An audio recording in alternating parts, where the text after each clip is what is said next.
All attendees are in listen-only mode. Hi, everyone. This is Mary Boo, and I'm with Advocates for Families First, and I'd like to welcome you to our webinar. Advocates for Families First is a collaboration of the North American Council on Adoptable Children, the National Foster Parent Association, and Generations United. And our mission is to build a unified national movement in support of kinship, foster, and adoptive families who care for children and youth, promote healing, and help them thrive. Our work is focused in three areas: policy advocacy, capacity building of support groups and associations, and messaging and communications. And this webinar is part of the capacity building efforts and the policy advocacy efforts. And I'm very pleased to bring this webinar to you today on effective legislative advocacy strategies.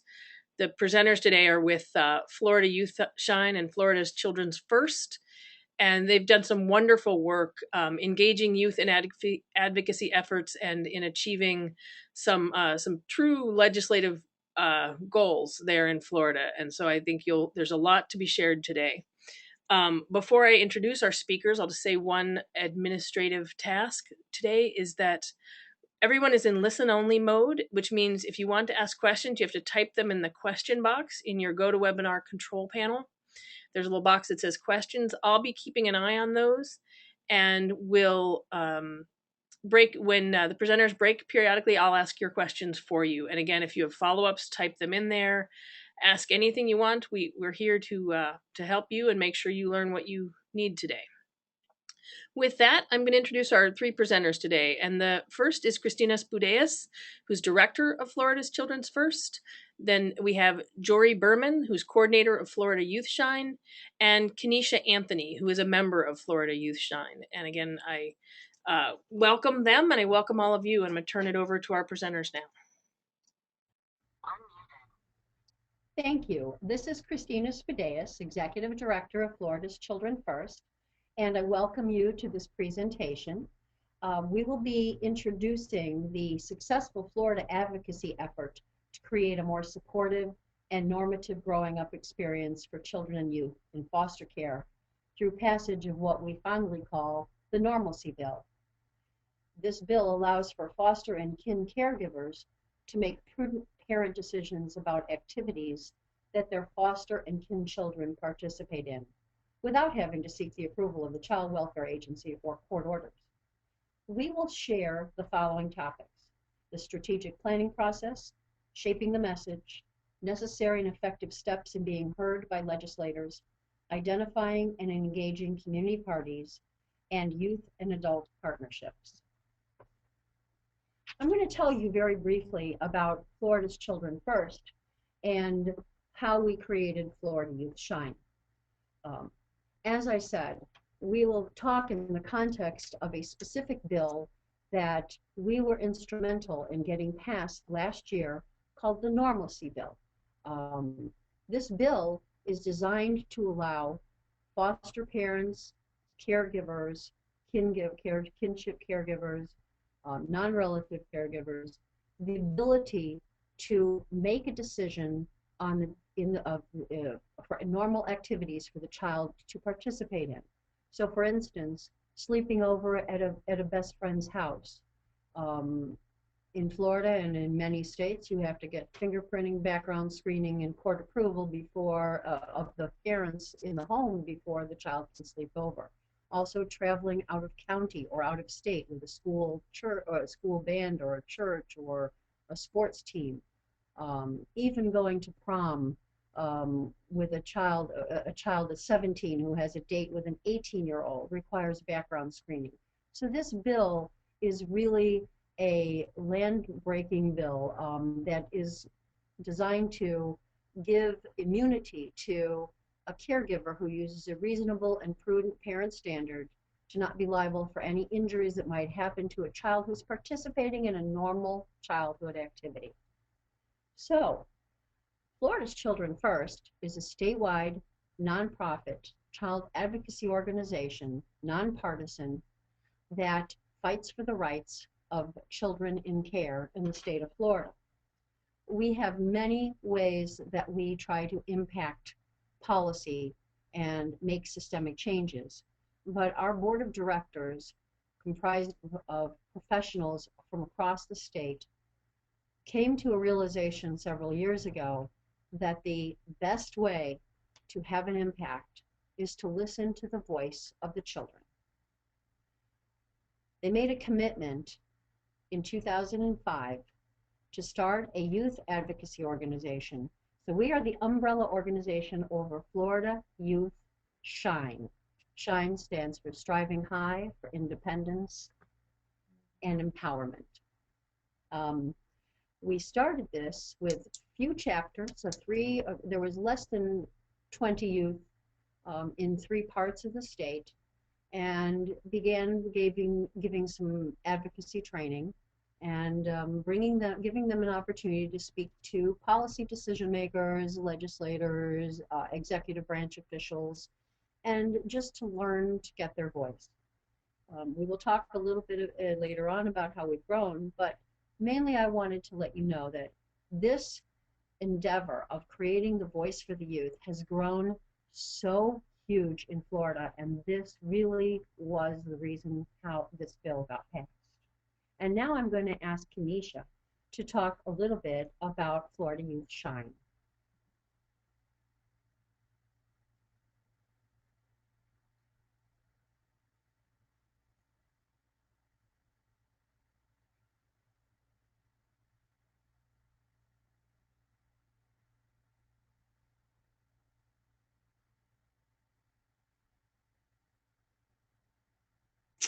Okay, this is Mary. It looks like we are having a little technical difficulty with Kenesha.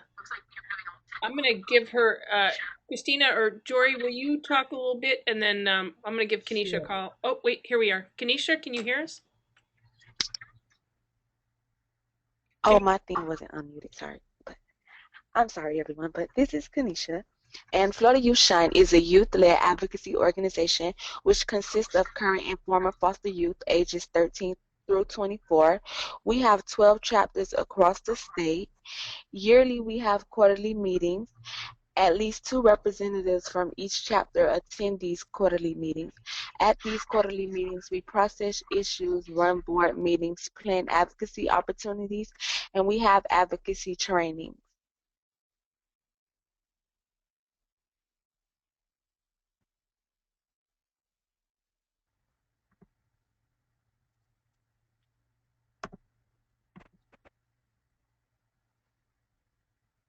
As Mary said, my name is Jory Berman and I am the coordinator for Florida Youth Shine.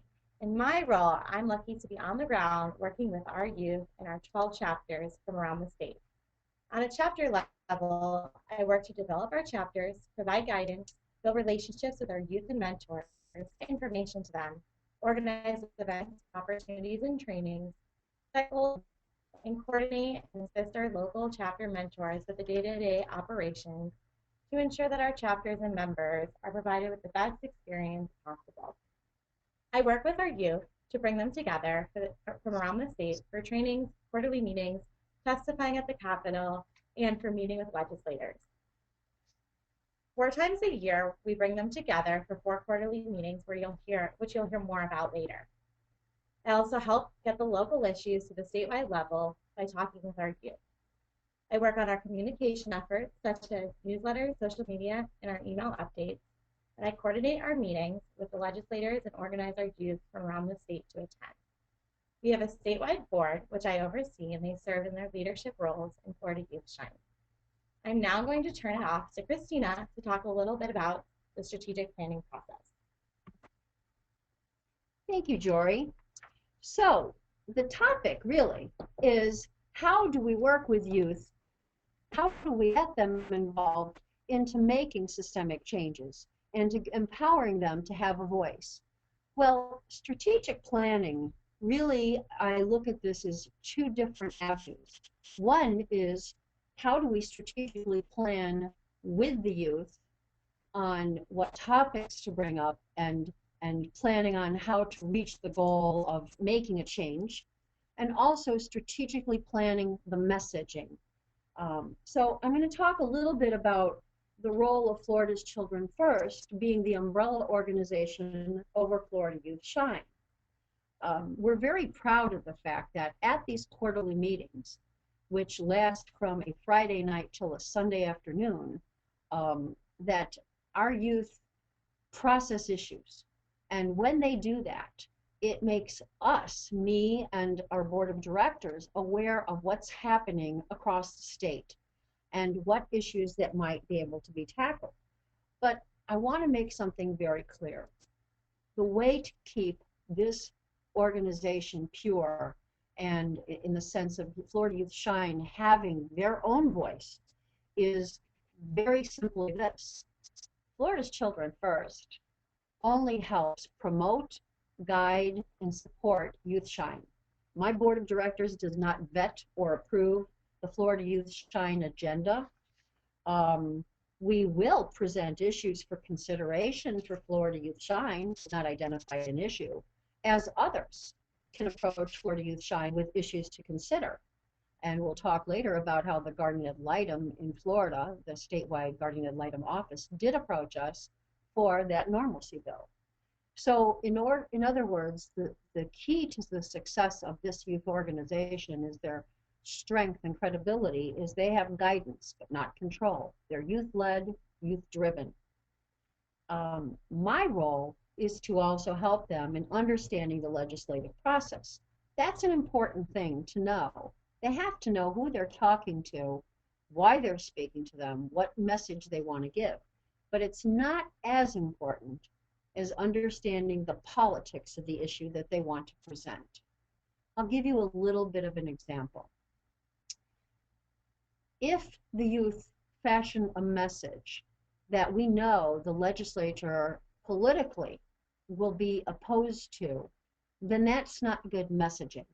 And so we have to know the politics on the issue and how to get around that in our messaging and in carrying, to get to our end goal.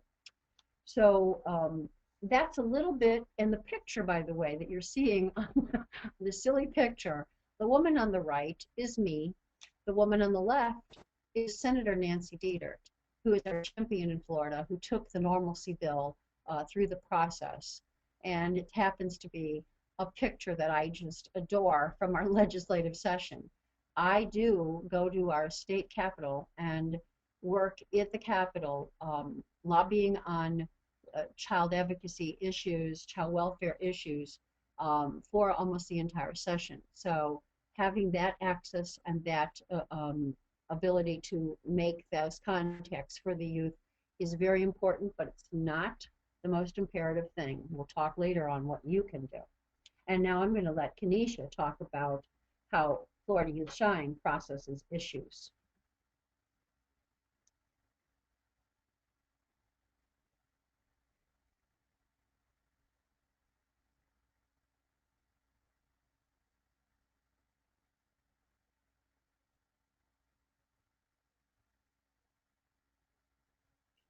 Kanisha, do you need to unmute yourself again, I think?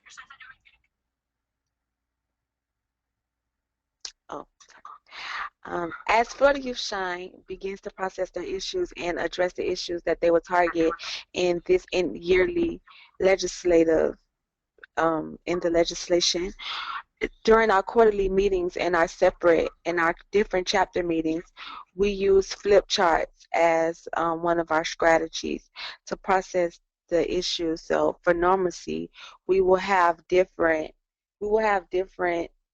charts around the room, and we will have different issues targeting those charts, and every child in the room will get to jot down their ideas and how they feel about these issues. We divide in groups. We be in different groups walking around the room. So to come out with a priority of issues with normalcy. For example, when I was in foster care and I lived in a group home, it was my first day in the group home was out of the ordinary because of things that they actually gave me to use as my essentials, as I was in a child's home and I was 16 years old, and they gave me a toothbrush that will go for a toddler, which is not normal. Others, they wouldn't let me, they didn't allow me to go out to get my hair done on a regular basis. I would have to wait. I didn't get to go places. I didn't get to go out on friendly outings. So on those flip charts, those are examples of things that we would put to get our voice across.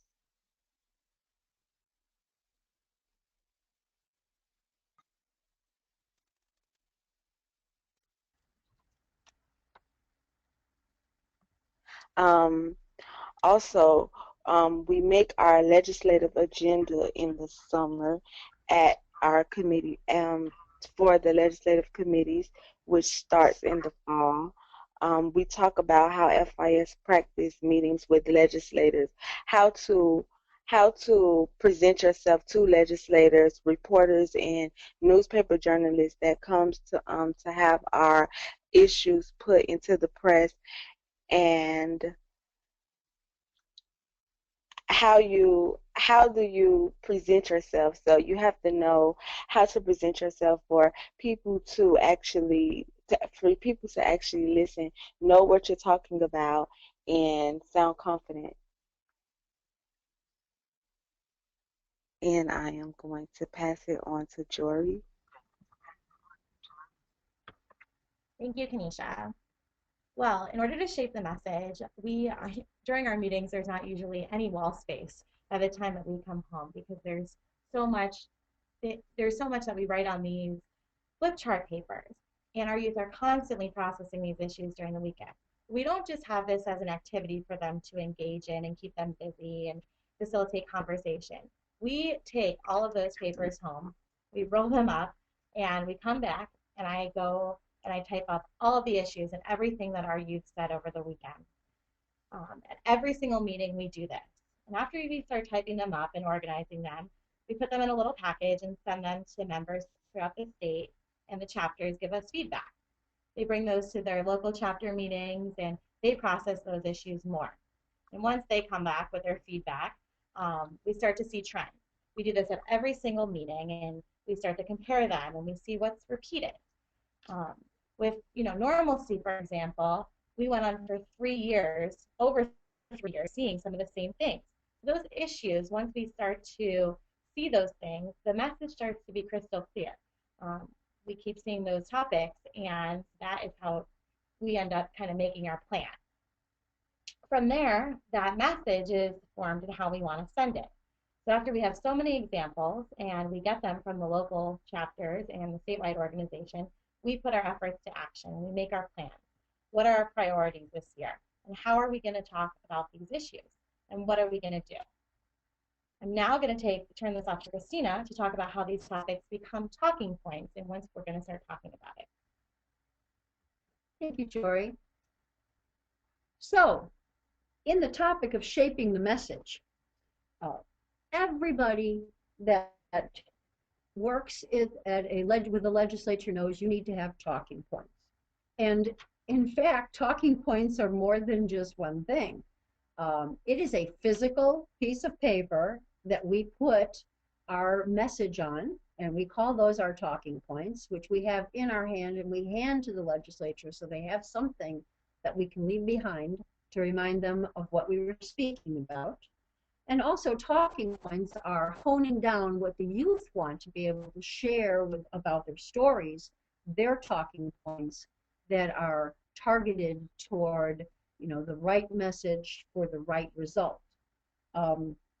So all of that hard work of going through many chapter meetings and pulling together all of the information and sharing of stories of the youth, and the issue comes crystal clear, then the talking points become easier to make.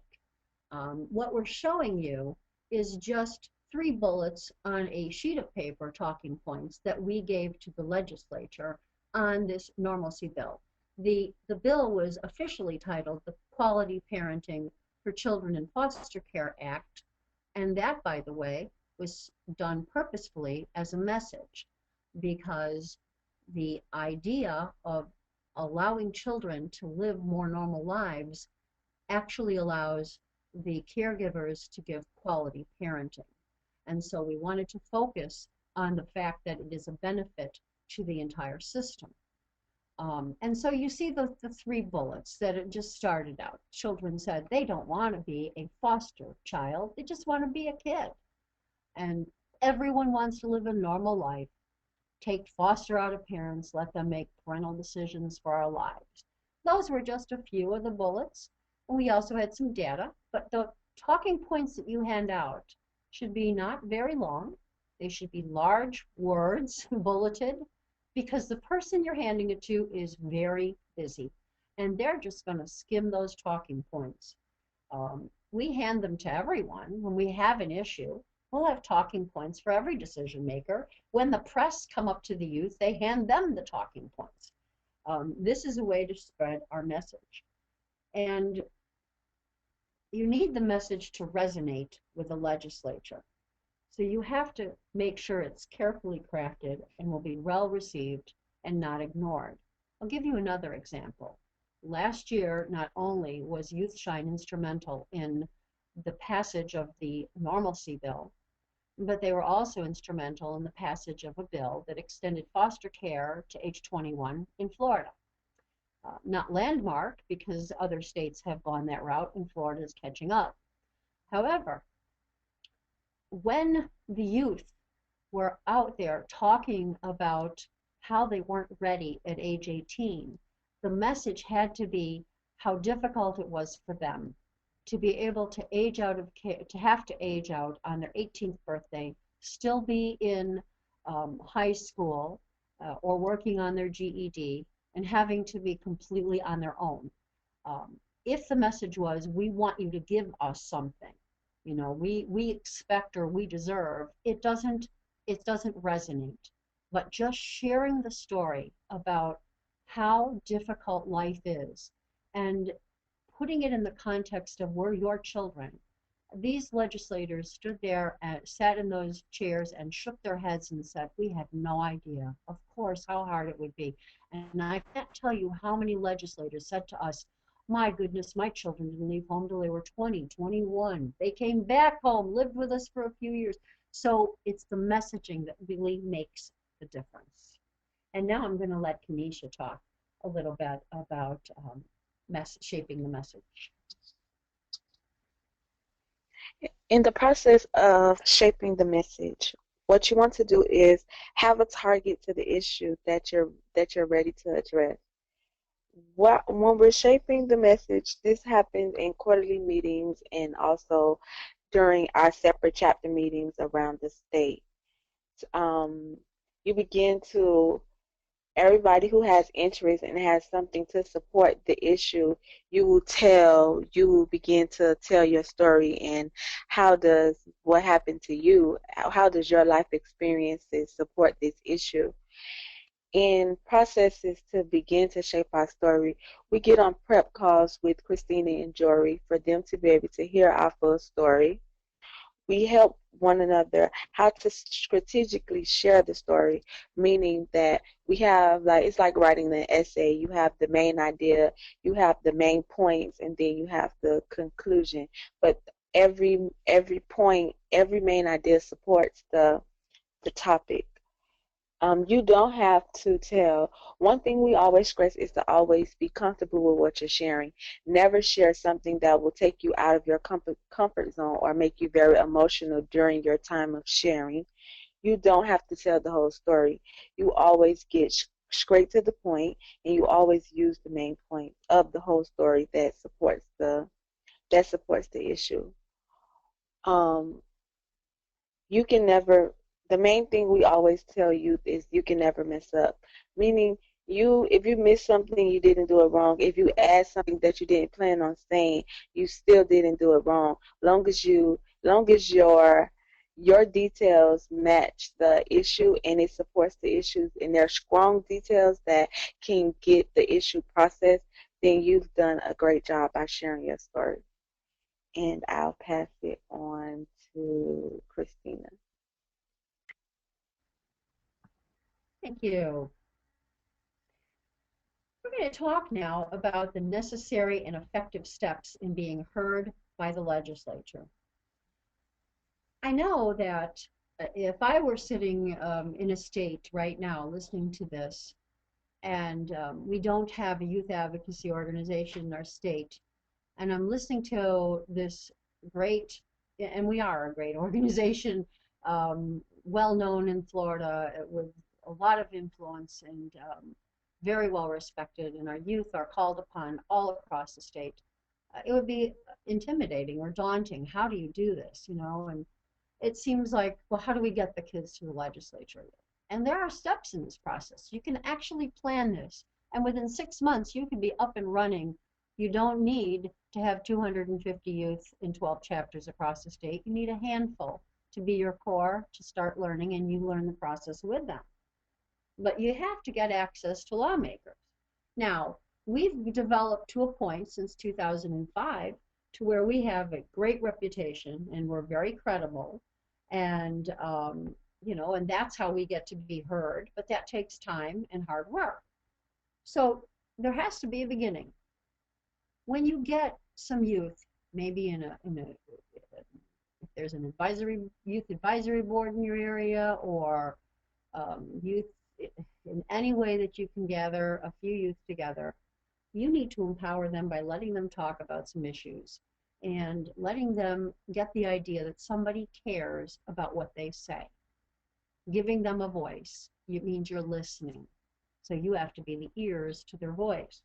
And once they see that somebody cares about what they have to say, they feel more comfortable in sharing. The first time you can approach a legislature, you can have 2 or 3 youth that have sat and talked about the issues, have a good idea of what they want to say, share something. They don't even have to ask a request. Just say who we are. And we're starting up here, and we'd like to tell you a little bit about ourselves. But here's the key to this. Do it locally. You don't go up to your state capitol the first time and try to walk in the door of someone during a busy session. You go to their local office and you take youth wherever you gather them from. You go to the senator or representative's office in that district, because they always open their door to their constituents. And certainly if you have a youth who is, Florida Youth Shine, by the way, is made up of youth that are from 13 years of age to 24 years of age. So you might have a child that's in care or a young adult that has left care. And once they hear that it's a child or a young adult who has had these experiences, they will really start to listen. So encourage them to meet locally and to be really effective at some point down the line. If you really want to make a systemic change, you're going to have to work with someone who knows the process, because there's things that you have to learn about that legislative process in your states to be able to be effective. You just don't go willy-nilly all over a capitol talking to anybody, at least not if you're going to be strategic. You have to figure out what committees would be best suited for the issue or the bill that you'd like to present or to have the legislature hear you. What committees are they on? Who are the committee members? Where are their districts? Do you have any youth that are from there or live in that district or grew up was in foster care or relative care in that district? That's the beginning, and that's how you start planning. And it is an easy thing to do. It might sound like it's daunting, but it's really not, because when you talk to children, people listen. And now I'll let Jory tell you about some other aspects of being heard. In Florida Youth Shine, we've really worked on building our credibility, and we've done a really great job at that. Not only do our youth built that credibility, but they also look credible. They really look professional and fit the part. We get opportunities every day from around the state, and it's so important that we know when we say yes to doing those opportunities, that we know that our youth are prepared and feel comfortable, but also that they feel comfortable in the clothing that they're wearing and that they're looking professional. We feel that it's the first thing that is looked at from these legislators and just from the people around the state. They are important, so we want to make sure that they look important. For example, I remember the first time that I took one of our youth to pick out his first suit. He was really nervous to go to Children's Week and speak to all the legislators.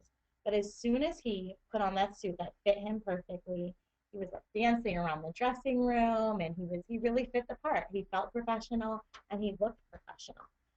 And we've found that really when our youth have that professional aspect, that they're credible around the state. It used to be tough for youth trying to get meetings with the legislature, and now they're calling us all the time for meetings. It's really easy because they know that youth shine is are those professional youth to be heard. We have kind of a little 3Bs rule that we always stress the importance of.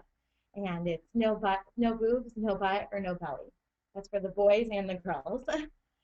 So we always make sure that they're, dressed and they're acting appropriately. And it's kind of become a really fun thing. The mentors teach the youth how to tie a tie. They go shopping with the youth. They learn, how to shake a hand correctly, and they take over the Capitol when they're there. And they really are a credible organization, and that's why they were able to be so successful last year with the legislation. Now I'm going to turn it over to Kanisha to talk about the youth perspective and how the youth are heard by the legislature. From my perspective of being heard to a legislator, of course you have to always keep anyone's attention while you're speaking. So while you're talking to the legislator, the most important thing is to know your issue, be prepared. Know your issue, know what you're talking about, be prepared, and have the facts, meaning do your homework on the issue.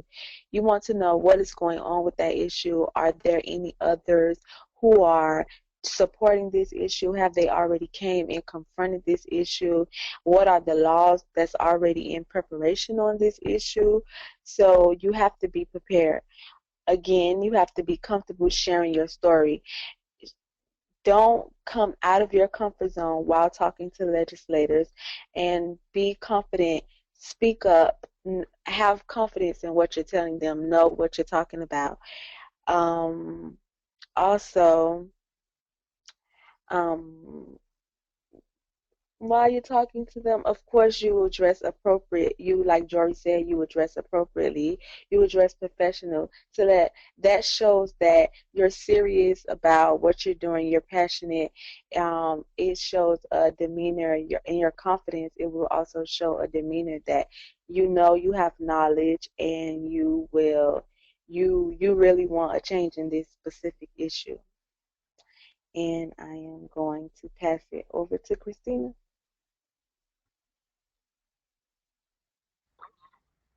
Thank you, Kenesha. And I wanted to also add to that I have been told by legislators when they brag about Youth Shine, or they see me and they say, boy, those kids are something else. I have been told things like they're dressed in their Sunday best. They look so professional. And one legislator said to me, that shows so much respect for me. And I said, how so? And he said that they will be dressed professionally to come to speak to me, shows me they understand the importance, of our role. And he said that it really, really makes them credible. So we don't wear uniforms. We do have shirts with our logo on it for, fun events, but we don't walk around with all purple shirts or blue shirts or green shirts. We walk in different suits and ties and dress professionally, and that makes a big difference. So now I'm going to talk to you a little bit about identifying and engaging community partners. On this topic, something that just jumped into my mind, and obviously the thing I should be saying is that, of course, you want to join with community partners. That's the best way to really increase your visibility, and partnering with those other organizations in the community can be mutually beneficial. You can carry your message farther, and you can get some help in strategic planning in all sorts of avenues. But here's my first caveat to that. I have a thought that says, be cautious in who you choose. You can't just choose any community partner. Now, as I said, Youth Shine is made up of children from ages 13 to young adults age 24. we're dealing with children and young adults here, and they have been victimized, and they might still be vulnerable, although they're extraordinarily resilient and strong. And we certainly know that, a child of any sort, whether they've grown up in foster care or relative care or out of home care or not, um, if they're asked to do something by an adult, they're more than happy to want to accommodate. And so, through experience, we have partnered in times when we've made a mistake with organizations, and I'm going to be frank about it, where they have a vision in their mind as to how we can work together, but in essence, it winds up being used for their own purpose. And so I'm very cautious and protective, like a mother bear, over my youth and Youth Shine, and we partner with very credible other organizations that are well known and that have a good reputation and understand our mission and our focus, and do not ever try to stop the youth from making their opinion known or their voice known, and don't try to shape their mold their issues to their own benefits. So that is, to me, obviously you want to find others who have a passion for the issue and help in the process. That's the most important in identifying those community partners. And on the picture, you see before you, it just happens to be a training that was done in Tallahassee, our state capital, and a Florida Supreme Court justice is the woman in yellow that is speaking to our group and talking to them about advocacy in the courts. So thank you, and I'll turn this over to Kanisha.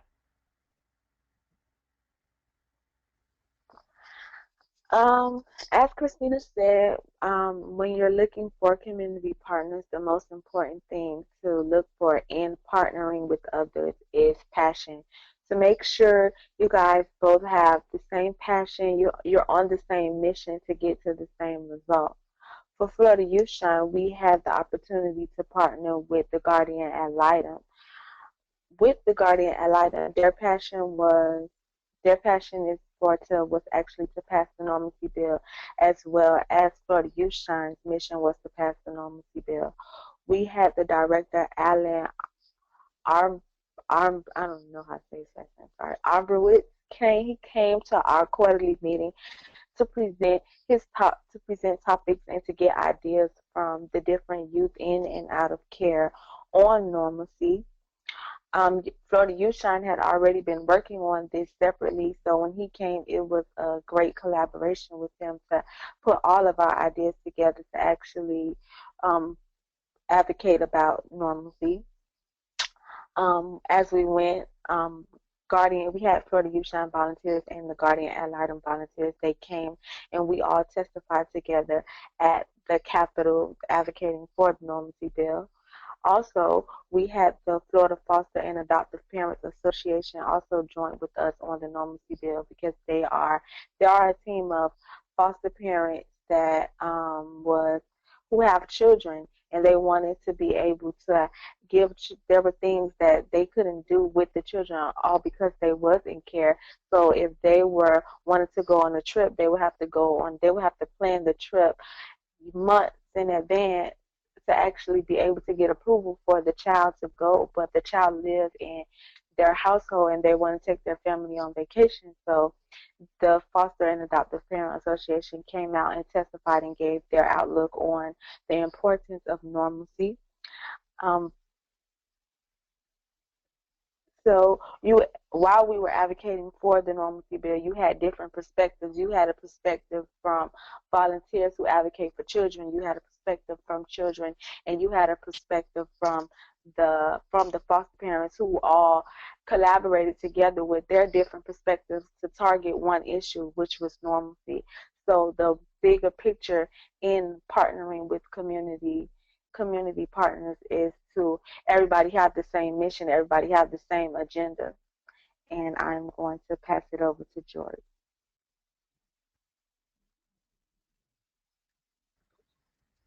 Thank you, Kanisha. So Kanisha talked a lot about a lot of our great partnerships, but it's important in any time to maintain those relationships with those great partners. So a lot of the work that I do is not only building those relationships, but maintaining them. And we do those in a variety of ways. One of the ways is through newsletters. Every season, I send out a newsletter blast to all of our partners, all of the people, anyone that indicates an interest of Youth Shine gets one of those newsletters. Not only do they get one of those, but a lot of times we talk about our partners in the newsletters. We give them shout outs, we thank them publicly. We also thank them publicly on social media aspects. So Facebook, Twitter, Instagram. We post a lot of pictures with our partners. We utilize, if there's a news article, and we keep those relationships going that way so that they're visible. We're also always communicating with them. We invite them to present at our meetings. We invite them to dinner. Every year we do a traditional dinner when we go to the Capitol, and we invite, partners from various organizations that we've worked with to kind of thank them, and they always join us, and it's always a really fun time. And we really communicate with those people regularly. We also have regular chapter update calls where our chapters let us know of any people that they're working with closely.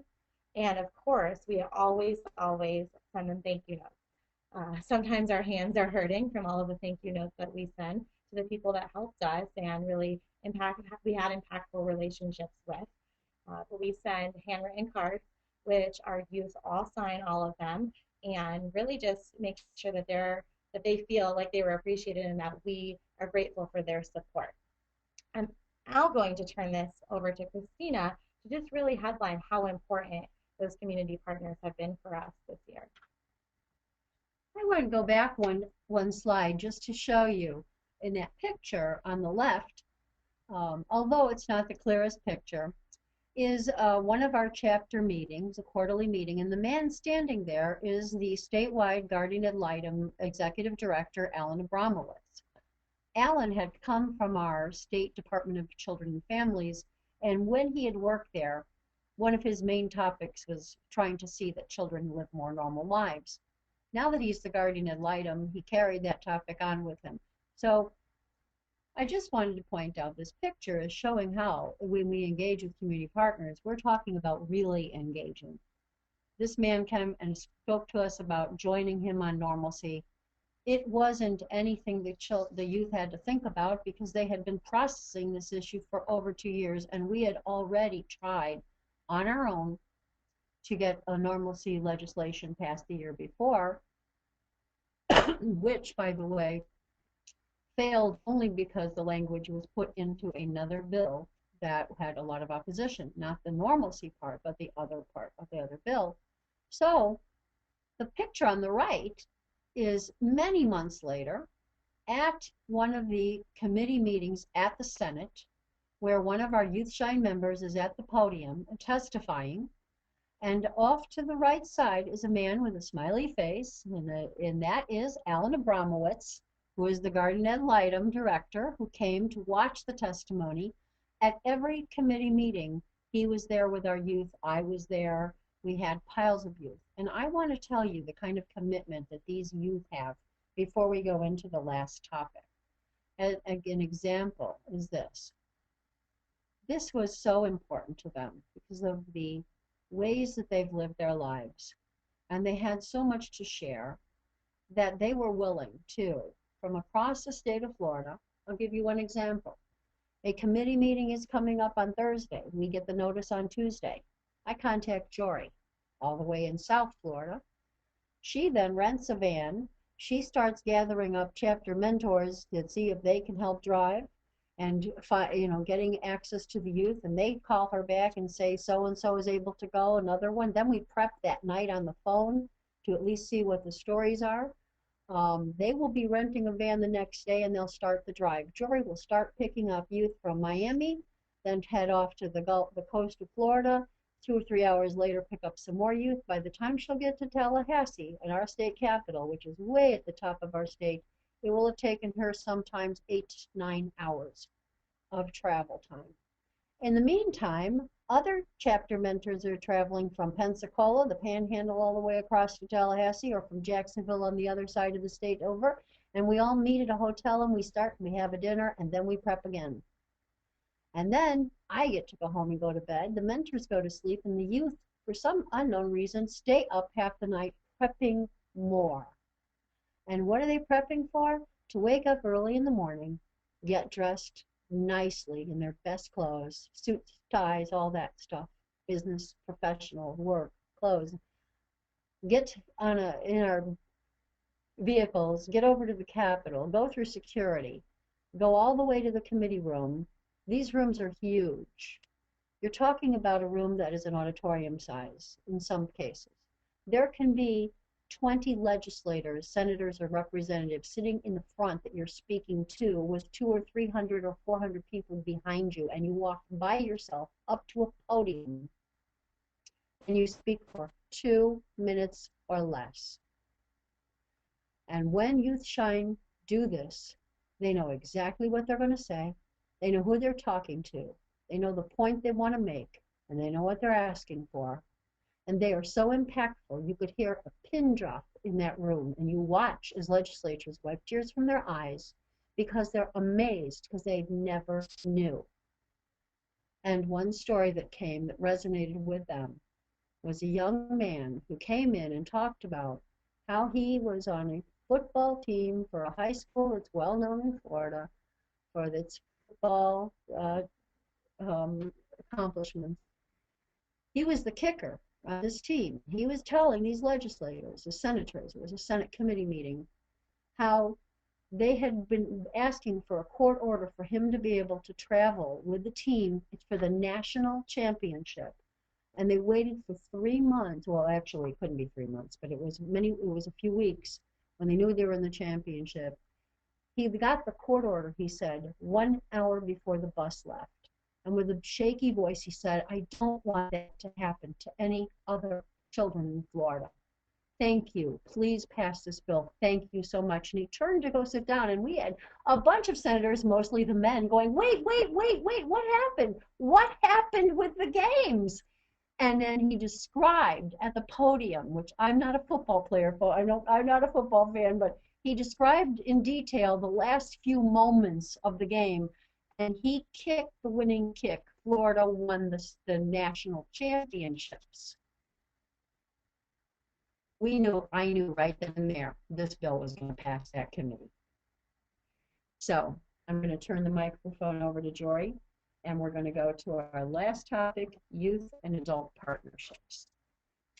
Thank you, Christina. Well, Florida Youth Shine is lucky enough to have really committed volunteers throughout the state. I briefly mentioned that we do have 12 chapters, and each chapter has about 2 to 5 mentors that come from partnering agencies in that community. And these mentors volunteer their time to coordinate the efforts of their local chapter. They empower the youth to really step up and take a stand, and they are on the ground every single day volunteering their time and efforts. You know, Christina mentioned how they transport our youth. They get them to opportunities. They help us prep them. They really bring out the best in our youth. They provide meeting spaces for our local chapters to meet, and also spaces for us to host our quarterly meeting when we're in their local town. A lot of times they help us coordinate those meetings and food arrangements. They really, it's a family of mentors in Florida Youth Shine. Our youth look at the mentors, whether it's their local chapter mentor or a mentor from across the state. They have really established a Florida Youth Shine family where the mentors support each other and support our youth. They give moral support, and they supply clothing and help get costs covered for our youth to travel. And they have these support groups for our youth where one youth can call another mentor for anything they need. For example, one of our youth, we had a meeting in Palm Beach, which is in southern Florida, and she lived in Tallahassee, which is about 8 hours north of that, and her car was not working properly when she left our quarterly meeting. Everyone was really worried how we were going to get this youth back to Tallahassee. So the mentor in Palm Beach helped her fix her car, and we texted all of the mentors throughout the state, and while she traveled through every single chapter, she called the mentor from that chapter to check in, let them know that she's passing through until she finally arrived home safely. And that kind of just shows how we have that backbone from around the state, and it's not just from one area. And that's how we're able to bring such a diverse group of youth to these opportunities. So we're really grateful for those mentors and our Florida Youth Shine family.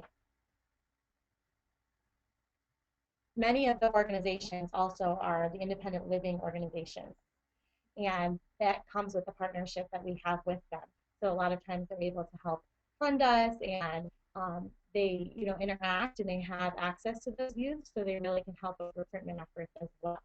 So that was something that a partnership that was really positive for us throughout the state. Now going to turn it off to Kanisha for the last topic, for her to talk a little bit about what her experience is like with chapter mentors. For me, chapter mentors. Okay, I'm going to give all the honor to one of my chapter mentors, which is Jory. Jory, the benefits of having a chapter mentor.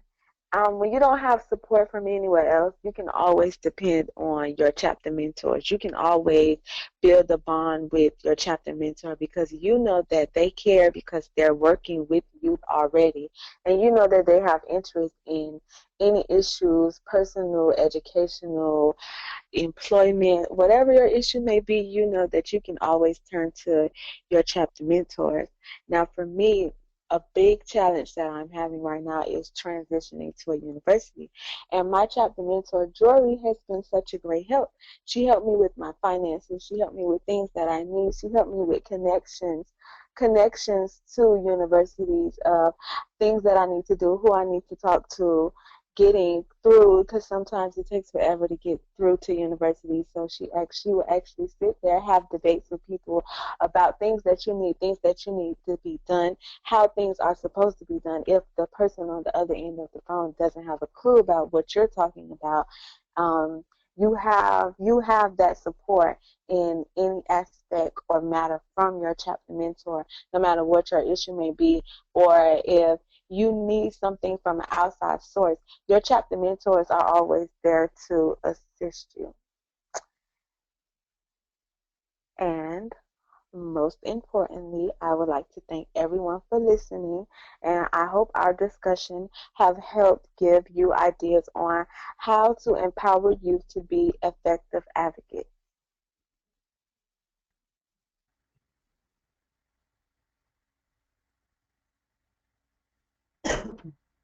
And this is Christina, and I want to thank you also. Concludes our presentation. Um, we do hope that you've learned something about the process and empowering youth. And if you have any questions, we'd be happy to answer them for you. This is Mary. Thank you all so much for your remarkable contributions today. I have a couple of questions, and again, if anyone else has any, please type them in the box, and I will present them to our speakers. One is sort of one question is kind of a structural question, which is, how did you get started, and how did you fund this work? Because I would say it's a big formal effort